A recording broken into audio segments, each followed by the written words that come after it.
Derogatoria de los decretos de emergencia que han desmejorado las condiciones de la vida económica y social. No privatización de la red de transportes en oleoductos de Ecopetrol.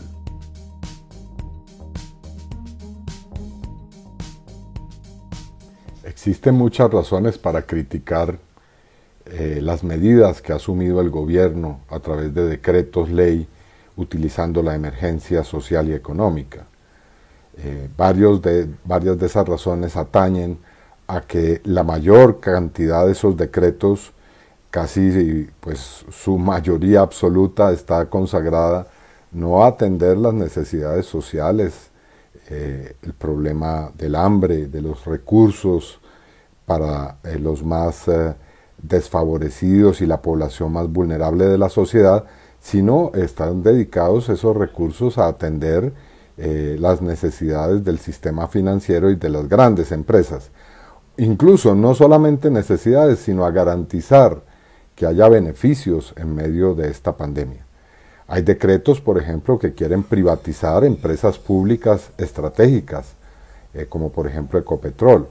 Otros decretos planifican y llevan a la práctica una especie de reforma laboral o atentan gravemente contra las pensiones de los colombianos. Así que nuestra exigencia va en el sentido del pliego de emergencia que ha presentado el Comité del Paro y las centrales de trabajadores. La pandemia no puede ser utilizada para el enriquecimiento de los grandes conglomerados y hay que atender la situación de crisis profunda en el que están millones de personas. Para que ustedes se hagan una idea del abuso de las facultades extraordinarias con la disculpa de la pandemia, en los últimos 29 años, desde la Constitución del 91, todos los presidentes juntos expidieron 270 decretos.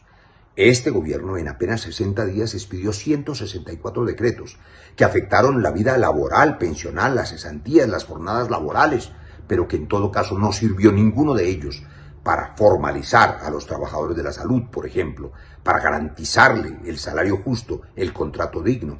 La inmensa mayoría de los trabajadores de la salud, de mis colegas médicos, de las enfermeras, de los auxiliares, de los conductores, de las ambulancias, de los porteros de los hospitales, están tercerizados o por OPS fragmentarias y a veces ni siquiera les pagan su salario.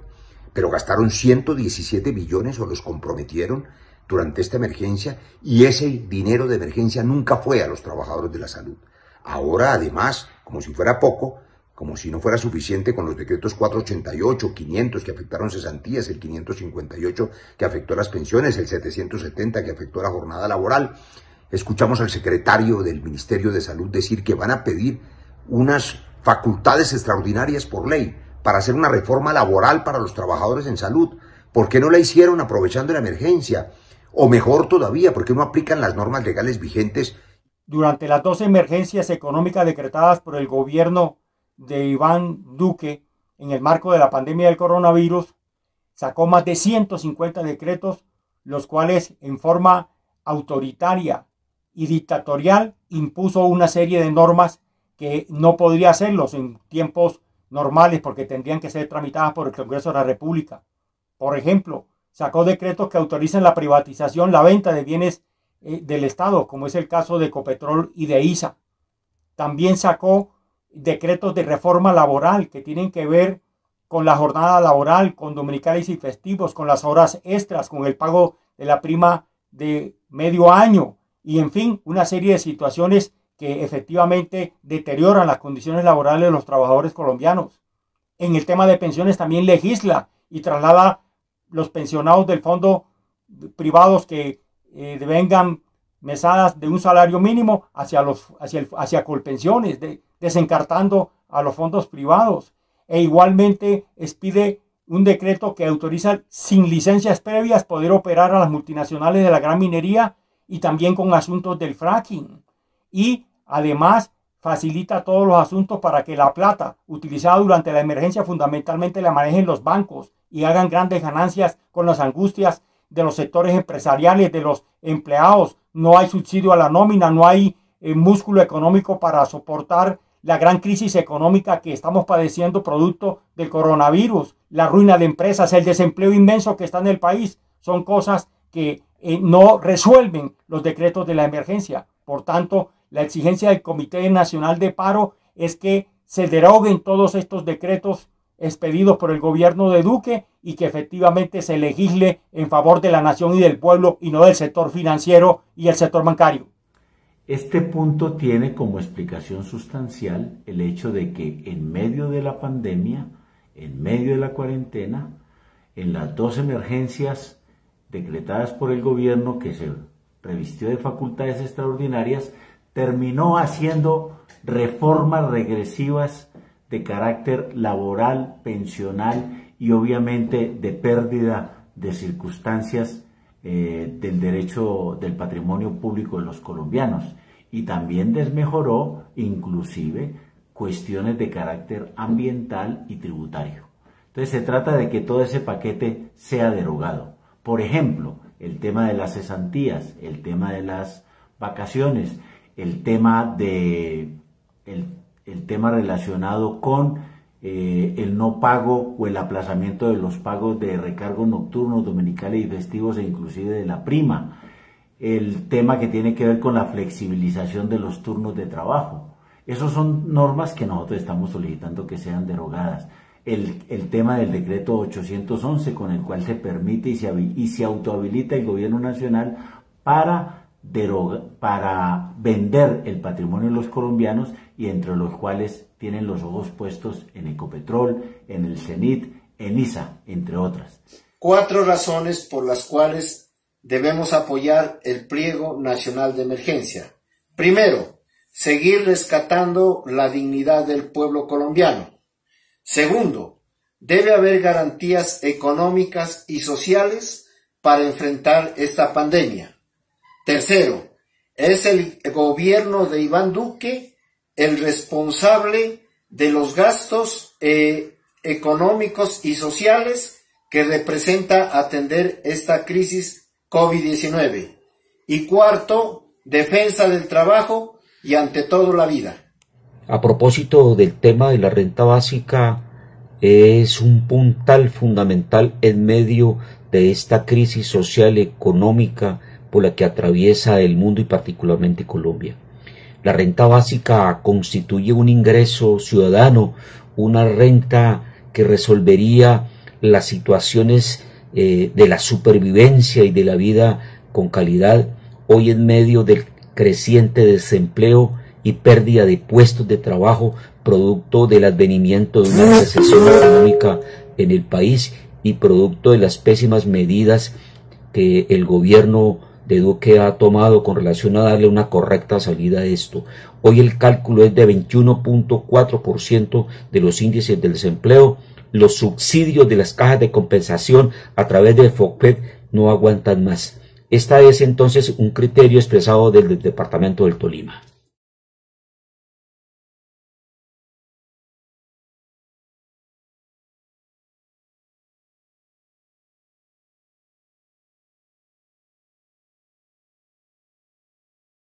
Hola, hola, muy buenas tardes. Estamos en el especial de la Central Unitaria de Trabajadores. Duque, resuelva el pliego de emergencia. Saludos a los compañeros de comunicaciones y, por supuesto, un fraternal saludo a los panelistas que nos acompañan. Sandra Muñoz, del Centro de Solidaridad, a la compañera Mary Laura Perdomo de la coordinadora AILU y al compañero, al doctor Ramón Pava, abogado asesor sindical de los trabajadores. A todos un fraterno saludo. Y bueno, el día de hoy tenemos en discusión, en ilustración para el país, el pliego de emergencia. Ya hemos tocado los puntos de salud, de renta básica, de educación, mujeres y diversidad de género, producción nacional, y vamos con el punto de decretos de emergencia. Sabemos y el país conoce que de manera desaforada el gobierno nacional ha aprovechado la pandemia para producir un sinnúmero de decretos que afectan a los colombianos, que afectan la economía, que afectan a los trabajadores, que afectan lo social. y por eso hemos considerado invitarlos a ustedes, importantes personas que manejan la parte legal, la parte jurídica y que hacen análisis, que es mucho más importante, que hacen análisis para precisamente preguntarles lo siguiente. Uno, ¿qué decretos dentro de ese marco están que afectan a lo laboral? Vamos a iniciar con la doctora Sandra Muñoz del Centro de Solidaridad. Doctora Sandra, muy buenas tardes, abra su micrófono y la invitamos a que nos responda en su criterio cuáles son los decretos que más afectarían o que afectan la parte laboral. Buenas tardes. Lo primero, agradecerles por la invitación desde el Centro de Solidaridad Internacional de la FLSU. Yo arrancaría brevemente dando un contexto que es preocupante. Lo primero es que a la fecha tenemos aproximadamente unos 116 decretos que se emitieron en el estado de emergencia. El Congreso de la República empezó más o menos a tratar el tema, por lo menos a iniciar las discusiones el 12 de abril, cuando ya habían 56 decretos expedidos, varios de ellos que tienen que ver con temas fundamentales como el derecho a la salud, el derecho al trabajo, el derecho a la educación, y en los que tienen que ver específicamente con el derecho al trabajo. Hay varios, por lo menos en este momento hay una lista de 20 decretos que entrarían en la nueva legislatura, sea para derogatorias o sea para reformas que tendría como tarea el Congreso en esta nueva legislatura si logra sesionar.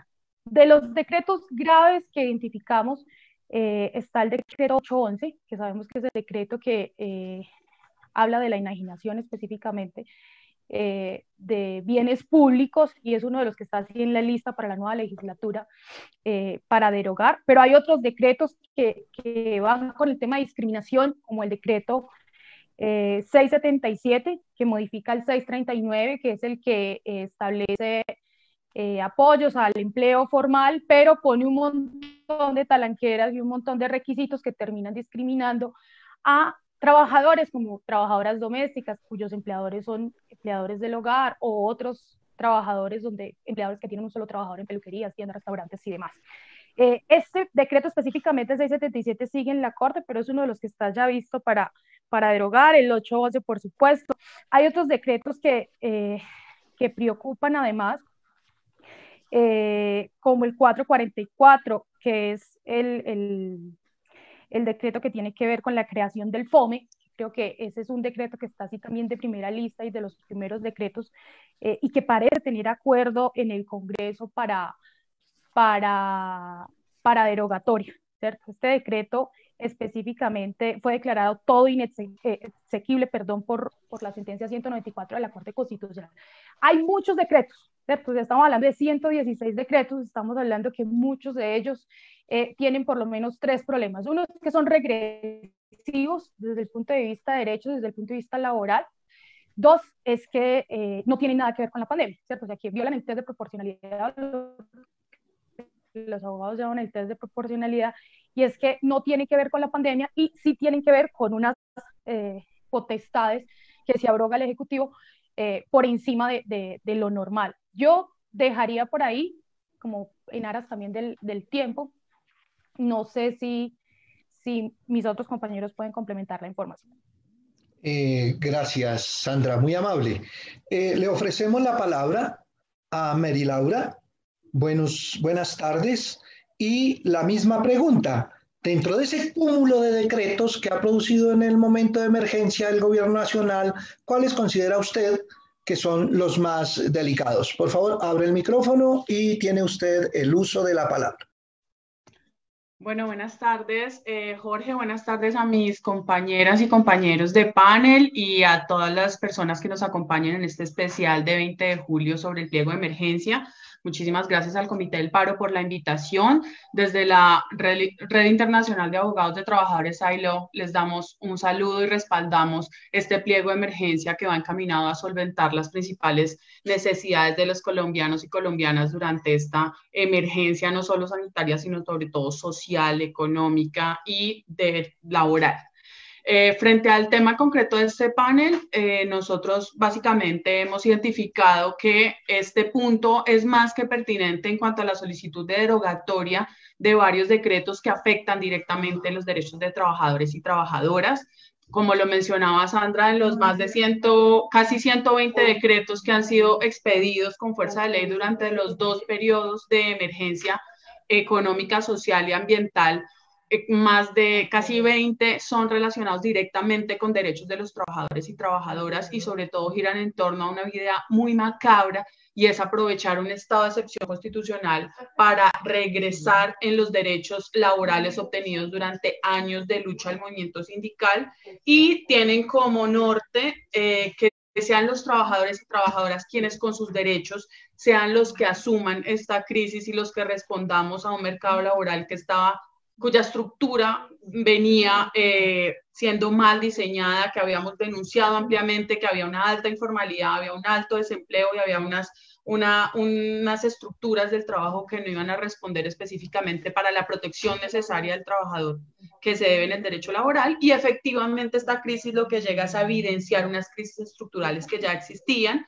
y aparte de develar ese riesgo en el que ya se encontraban los trabajadores y trabajadoras, pues son los que están asumiendo con sus derechos. Y en cuanto a cuáles son esos decretos, efectivamente nosotros hemos hecho muchos especiales con la CUT, con las centrales que hacen parte del Comité del Paro y con muchas organizaciones. En cuanto a decretos laborales específicamente, tenemos en la primera oleada de decretos, por ejemplo, el decreto 488, que es el que hace que los trabajadores y trabajadoras con derechos adquiridos, como lo son el ahorro de cesantías, las vacaciones, el mismo sistema de riesgos laborales, sean los que estén asumiendo las pérdidas en los empleos, las pérdidas en los ingresos, y que en lugar de tener un ahorro como en las cesantías para destinar a su compra de vivienda, a su educación o a sus periodos de vacancia, pues las estén retirando ya cientos de miles de trabajadores para pagar una crisis que no fue su responsabilidad y que no tenían que asumir, sino que tenía que ser responsabilidad del Estado. Las vacaciones, por ejemplo, que es una conquista histórica de los trabajadores y trabajadoras para tratar de compensar un poco el desgaste laboral de los trabajadores. El desgaste laboral de producir riqueza, pues se perdió porque lo utilizamos pasando estos periodos de aislamiento obligatorio para reducir el contagio, y también, por supuesto, decretos muy importantes que deberían derogarse, como el decreto 558 y el decreto que lo modifica el 802, relacionados con un tema pensional, que claramente es un tema cuya crisis no deriva de la pandemia, sino que deriva de un sistema de seguridad social mal diseñado que favorece el ahorro individual y el enriquecimiento de los fondos privados y no la solidaridad que merece el sistema. Por ahora empezaría con eso. Gracias. Gracias a usted, Mary Laura, muy amable. Recordarles, numeral pliego de emergencia. Estamos moviendo este Twitter para que podamos tener la tendencia durante todo el día. Estamos en el especial de la CUT, Duque, resuelva el pliego de emergencia, y estamos hablando de los decretos en el marco de esta emergencia. Le ofrecemos la palabra a Ramón Pava, nuestro abogado asesor sindical, a quien le ofrecemos el uso de la palabra. Le decimos abra el micrófono y tiene usted entonces para que responda a la pregunta y oriente a quienes en este momento nos están sintonizando. Buenas tardes. Buenas tardes, gracias Jorge. Un saludo muy fraternal para la Central Unitaria de Trabajadores CUT, para los colegas en el panel y para todos quienes siguen este Facebook Live. Yo diría, para empezar esto, que la CUT tiene todos los argumentos legales y de conveniencia para exigirle al Congreso de la República la derogatoria, no solo de los que afectan directamente a los de carácter laboral a los trabajadores, sino la derogatoria de todos los decretos, porque por inútiles, por inconvenientes, porque digámoslo así, en el mundo lo que han hecho los países más o menos democráticos fue proteger en esta pandemia la estabilidad laboral mediante la prohibición de los despidos y las suspensiones de los contratos de trabajo, y el establecimiento del coronavirus como una enfermedad laboral, la presunción de que es una enfermedad laboral, y los resultados de las medidas de estos decretos pues son catastróficas, como ya lo vemos, con un desempleo a nivel de mayo de más del 21.4% y la cifra creciendo, más de 500.000 de despedidos en Bogotá y toda una catástrofe, una masacre laboral como coloquialmente se le llama en todo el país, producto de que no se expidieron ninguna norma de protección de carácter laboral en favor de los trabajadores. Y a la par con eso, para contestar la pregunta en concreto, efectivamente hay unos decretos, ya lo decían las colegas Mary Laura del 448, pero también hay otros decretos como el 770, el 448 modificó el uso de las cesantías, el objetivo de las cesantías, las vacaciones, el decreto 568 que estableció un impuesto para los empleados públicos y para los pensionados privados y públicos que devengan de 10 millones en adelante y que establece pues un impuesto, en mi opinión, desproporcionado, confiscatorio del 15 al 20% para los meses de mayo, junio y julio, que es un impuesto que afecta a muchos pensionados y que desconoce derechos adquiridos, que es un asunto grave, gravísimo el que está pasando, porque este es un Estado, recordémoslo, que tiene cifrado su funcionamiento sobre la base de promover el trabajo y la producción extranjera. Luego, en este desastre económico que se viene dando, mañana muy seguramente con este planteamiento de que hay que ampliar la base tributaria, van a ser estos empleados públicos y pensionados los que van a salir afectados.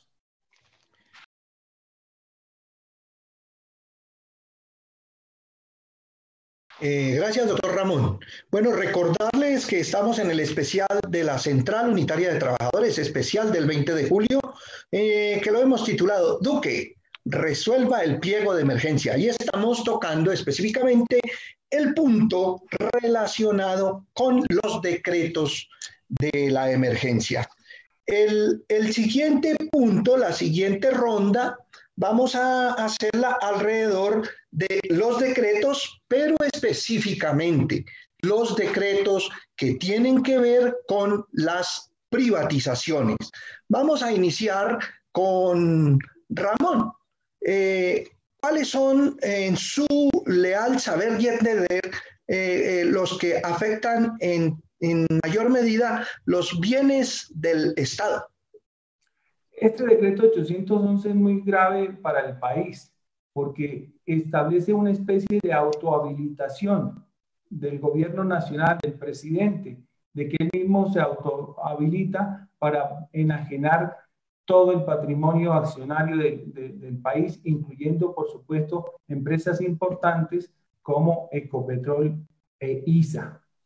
Este es un asunto muy grave porque allí se establece, se puede observar un afán privatizador del gobierno de Duque, por cuanto en estas privatizaciones, Jorge, se establece algún grupo de personas que tiene prioridad en la compra de esas acciones y allí la ley que establece normalmente 2 meses para que ese grupo de privilegiados compren esas acciones, allí el decreto dice que se puede omitir ese periodo. Es decir, que lo que vemos hoy y lo que hay que alertar al país es que lo que nos está diciendo el presidente Duque es que puede enajenar estas empresas en cualquier momento, que son empresas estratégicas y claves para el financiamiento del país, porque crean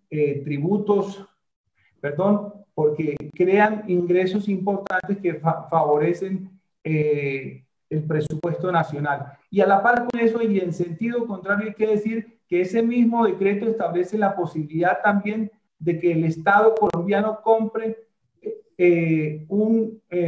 parcialmente las acciones de empresas públicas y privadas. Es decir, que también se abre la compuerta aquí para que el presidente de la República, por ejemplo, compre parcialmente las acciones de Avianca, favoreciendo estas empresas importantes que sabemos con las que tienen vínculos muy concretos. Entonces se trata de un decreto que lesiona gravemente el interés nacional, porque digámoslo así, en esta pandemia lo que han hecho los países es defender y garantizar la estructura económica del país, las empresas, los bienes públicos y privados. Y aquí estamos hablando de la posibilidad de enajenar dos bienes estratégicos para el país que no tienen nada que ver con la pandemia y por el contrario, es contrario no solo al interés nacional, sino es contrario al problema de la pandemia, que, repito, está orientado a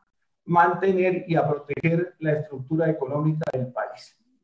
Por eso me uno a este punto, a esta exigencia, a esta derogatoria, y llamo la atención al país entero, porque aquí no solamente es por el bien de las organizaciones sindicales, de los trabajadores de Ecopetrol, sino también por el bien del futuro del país, porque, repito, estas empresas juegan un papel importante, protagónico, en el financiamiento del presupuesto nacional, y sin ellas, sin esos ingresos, lo que va a sobrevenir para el país es más tributación, desconociendo, como decía hace un momento, derechos sociales como son los derechos pensionales. El derecho a la pensión, recordemos, es un derecho fundamental, y el Estado colombiano en el artículo 48 se comprometió a garantizar ese derecho a la pensión, y el artículo 215 de la Constitución establece que son inconstitucionales los decretos que menoscaben estos derechos de orden social de los trabajadores. Gracias, doctor Ramón, y le ofrecemos la palabra a la doctora Sandra Muñoz. En el mismo sentido, ¿cómo afectan los decretos que están privatizando algunas empresas del Estado? Abra el micrófono, doctora Sandra, y tiene usted el uso de la palabra. No, yo creo que una de las mayores preocupaciones que no solamente tiene el movimiento sindical, sino la sociedad en general, es el decreto 811. O sea, yo creo que ese decreto abre una compuerta gigante, como lo decía el doctor Ramón, para que en medio de enajenen los bienes públicos bajo la ropa de que se requieren tomar este tipo de medidas que afectarían no solamente a los trabajadores, sino a la sociedad en general. Yo no me voy a detener más en ese decreto. Hay otros decretos que han pasado de agacho, porque a mí me parecen graves desde el punto de vista de cómo no tienen nada que ver con la pandemia. Es el decreto 554, por ejemplo, que es el que cambia la cuota de producción nacional de la televisión, ¿cierto? O sea, eso simplemente para que avisore qué es lo que se está haciendo en la pandemia, en donde se le da más participación internacional y se le quita protagonismo, se le quita espacio en porcentaje a la producción nacional de televisión. Pero también otros decretos que no necesariamente tienen que ver con la privatización, pero que sí te muestra la tendencia del gobierno de tratar de meter todas las reformas por allí, como por ejemplo el decreto 806, que es un decreto que con el ropaje de que es un avance tecnológico, informático, de comunicación para los procesos judiciales en la rama judicial, termina siendo un decreto que afecta la salud y la vida de los trabajadores de la rama judicial. 86, que bajo el techo de que se necesitan unos incentivos para los productores del campo, no se hace el énfasis de que debe ser para los productores, para los pequeños y medianos productores, y se pone además un montón de requisitos, ¿cierto?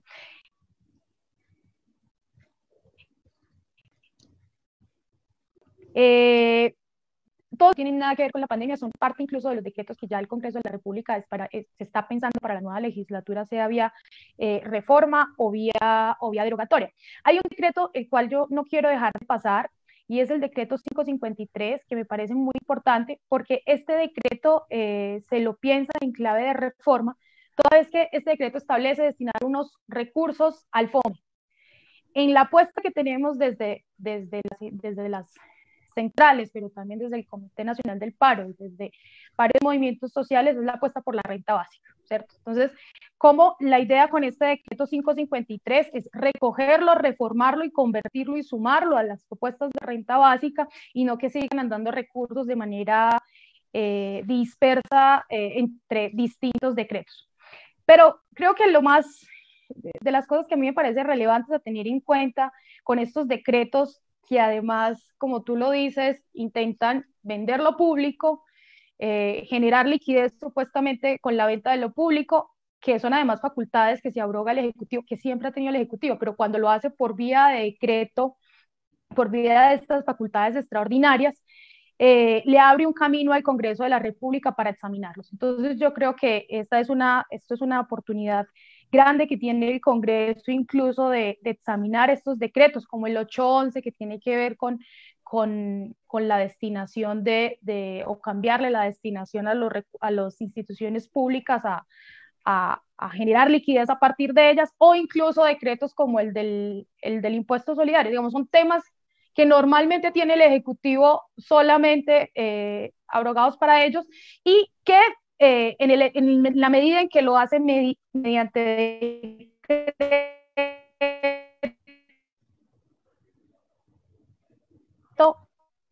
la posibilidad del Congreso de examinarlos. Dejaría por ahí. Gracias, doctora Sandra, muy amable. Y bueno, tiene el honor de cerrar este panel la doctora Mary Laura Perdomo, quien trabajó con nosotros un buen tiempo en la CUT, a quien la recordamos mucho. Y bueno, ahora pues las cosas del destino la tienen en EILU. Por favor, Mary Laura, haga uso de la palabra para el mismo tema. Por favor, abre el micrófono. Gracias. Muchas gracias, Jorge. Sí, siempre voy a seguir con la CUT, esta es mi casa y ya no me voy a ir nunca. Qué bueno. Bueno, muchas gracias. Para cerrar este panel sobre la derogatoria de decretos, digamos, a más del contenido supremamente perjudicial y que afecta directamente a la democracia y que desmejora los derechos de trabajadores y trabajadoras, ya un poco yéndonos al cómo, para hacer un recuento muy rápido, las opciones son reducidas. En primer lugar, el gobierno tiene la opción en el año de declarar hasta 90 días de estado de excepción constitucional para expedir este tipo de decretos y ya agotó 60 de esos días. Entonces, primero estamos aún ante el peligro de que este señor se le dé por decretar los 30 días que le restarían de estado de excepción y eso sería catastrófico. Lo único bueno de que declarara otra vez un estado de excepción de emergencia sería que lo utilizara para derogar todos estos decretos nefastos a los cuales hemos hecho referencia y que se han hablado durante todo el día de hoy.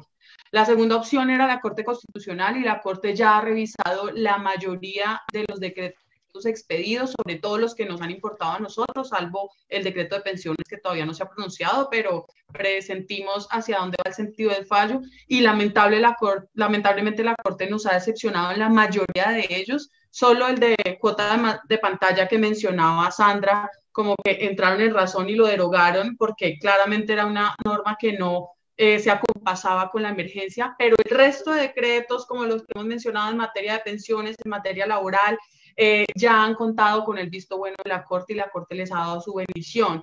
En ese sentido, no nos queda sino el chance de que el gobierno entre en razón, que claramente no ha mostrado usualmente ser de esa tendencia de entrar en razón y aceptar los errores cometidos. Y la última oportunidad es que el Congreso de la República, en el marco del control político que debe hacer a los decretos legislativos que se han expedido durante estos estados de emergencia, los pueda derogar o modificar.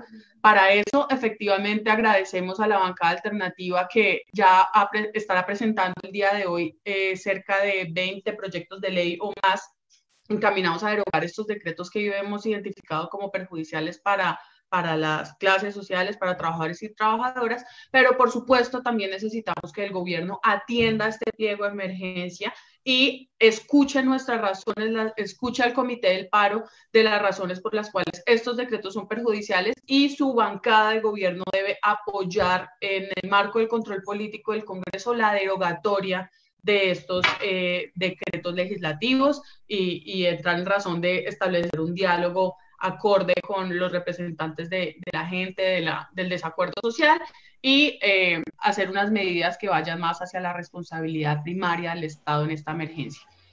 Con eso, simplemente reiterar nuestro apoyo irrestricto al pliego de emergencia, al comité del paro, y esperar en que todos y todas desde los sectores sociales y organizaciones amigas volvamos a despertar y a reclamar una responsabilidad real del gobierno y del Estado. Muchas gracias, Jorge, por la invitación, y a la CUD y al comité del paro. Bueno, el tiempo es inexorable. Ha terminado este sexto panel que hemos realizado, que estamos desarrollando dentro del programa importante especial que la CUT ha preparado. Duque resuelva el pliego de emergencia. Es la reclamación que hacen los trabajadores colombianos, el pueblo en general, al presidente hoy 20 de julio. Le recordamos, numeral pliego de emergencia. Es el twitteratón que estamos desarrollando.